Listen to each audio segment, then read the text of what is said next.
Hello everyone, আসসালামু আলাইকুম। মিঠুনের মতন একজন থার্ড ক্লাস প্লেয়ারের কথা বিসিবির কি এমন আসে যায় এটা আমি বুঝি না। নাজমুল ইসলামের মতন একজন লোককে সে বলতেছে পদত্যাগ করতে হবে, তা না হলে সে খেলবে না, তারা খেলবে না। আমি এইটা বুঝি না। আরে ভাই, তুই খেললেই কি আর না খেললেই কি? তুই দেশের জন্য কবে ভালো খেলছস? যেখানে দেশের মান সম্মানের কথা চিন্তা করস না, তুই তুই টাকার কথা চিন্তা করস। তোর মতন প্লেয়ার এর চাইতে ভালো কিছু আর কি বলতে পারে? আমি নাজমুল ইসলামের সম্পূর্ণ ভিডিওটা দেখছি, সাংবাদিকের সামনে যে কথাগুলো বলছে।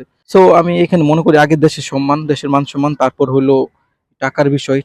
আর ভালো কথাই তো বলছে, যখন তোমরা খারাপ খেলো তখন তো বিসিবি তোমাদেরকে বলে না যে তোমরা টাকা ফেরত দাও, তোমরা খারাপ খেলছো তোমাদের বেতন দিবে না।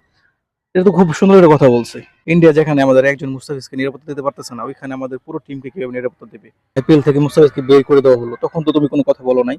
এখন তুমি আসো তুমি কথা বলতে। অবশ্যই তোমার পিছনে কেউ আছে, তুমি একা একা এইগুলো কথা বলো নাই। আমি চাইবো এইগুলো অবশ্যই বের করা হোক, কারা কারা এর পিছনে আছে।